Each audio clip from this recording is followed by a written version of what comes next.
Hey everyone, it's Tyler with Let's Fix This. We've got a Whirlpool refrigerator, top freezer. The refrigerator's not cooling at all and the freezer's cooling a little bit. So we are going to go ahead and get into the freezer. Don't hear the evaporator fan motor running at all, so we're going to access that and find out if we've got a bad fan or if we've got an issue with power supply. So to get started, we need to remove the shelf, which you just saw, and then we need to pull the ice maker out. There are two Phillips screws. On this particular model, you don't have to take the screws out all the way because there are little washer brackets that hold it in place. So loosen the top two screws, and then there is a 1/4 inch below that looks like I didn't get on video, unfortunately. So after you loosen the screws, undo the Molex connector, and pull the ice maker out. On this particular model, there is a little cover here that we need to remove, and there is a 1/4 inch screw inside of there. Once we've removed that 1/4 inch, there are a couple Phillips screws, top right, top left, that we need to undo. And then there are 4 tabs located just on the sides, you can see there. Now some of these models get a little frozen when that fan doesn't run because you start to build condensation, and so the styrofoam block doesn't like to come out. So on this one, I ended up having to take the plastic cover off first, and then was able to get the styrofoam out. So here you can see the fan. It's just completely stalled. Give it a little spin and the fan kicks on. So we know we have power to it. We could check for 120 volts and we'd know we'd have it though. So we're going to just go ahead and replace that fan motor. 2 more screws that hold that back wall in place. And that's all that holds it. So we just got to give this wall a nice little tug in order to get it out. We'll remove the ice maker plug. There's probably about 4 or 5 inches of slack in that, so the wall could pull out a bit with it, but we'll want to make sure to get that plug out before we pull the wall out. We'll do that here in a second.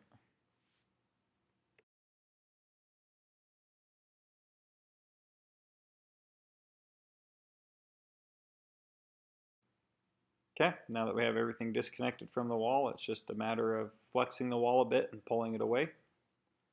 Once we have the wall off, we're going to disconnect the evaporator fan plug. And then I always like to take the blade off while the fan motor is still screwed into the back wall. That blade can be on there pretty good, and it's hard to take it off once it's off. So leave the fan screwed in, pull the blade off. There's 2 1/4 inch screws to remove the bracket from the back wall of the freezer. Once those are off, this is going to go in fast motion here because these tabs can be a little tricky, but you just have to pinch the tab together, pop the bracket off, and then you go to the right side, pinch the tab together, pop the bracket off, and of course the left side snaps back in place. So it can be a bit of a struggle back and forth, but it'll come off eventually. So there we've got it off. We can pull the fan out, undo the ground wire, and we've got the old fan out. Now that we have the new fan, we're going to put it in place. Sometimes on these there's rubber grommets that will pull off with the fan.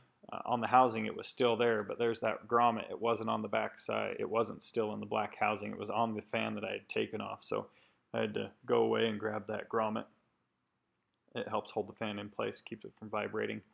And then you're just going to snap the black bracket back into the fan bracket, line the fan up, and that's all there is to putting the fan back into the bracket. I'm going to take the power cord and put it up in the channel. There's a channel at the top of the fan bracket for that cord to go in so that it doesn't get smashed behind the back wall when you're, or between the bracket and the back wall.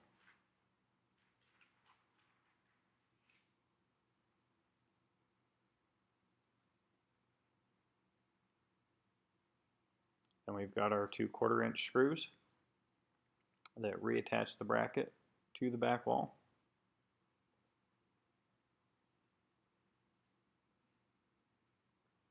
Then we're going to reinstall the fan blade. Make sure you push it on nice and tight. Careful, some fan blades, where the motor shaft comes through the fan blade, that fan blade's not enclosed, and so you can push the fan blade too far and you're actually going to shove your finger into the fan shaft and it can hurt. So be careful if the blade is open. You can see the fan kicks on, starts spinning. Probably a good idea to unplug the refrigerator though before you do the repair. Then you have no risk of shocking yourself.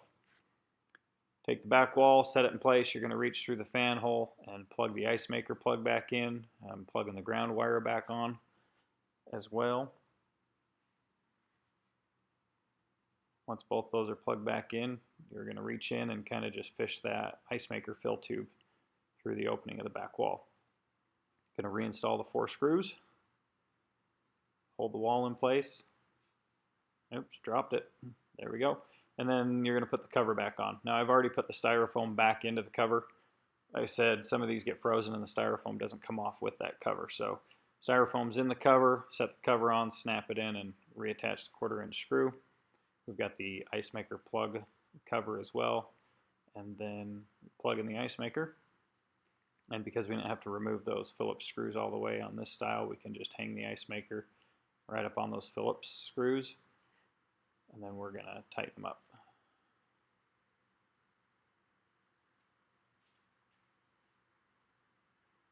Then we're going to put back the 1/4-inch screw at the bottom of the ice maker.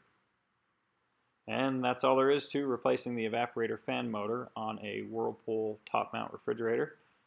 Now this is going to be pretty similar for a GE, Maytag, Kitchenaid, Amana, pretty much all of them. But thanks for joining us. Don't forget to like and subscribe for weekly videos on how to fix your own appliances.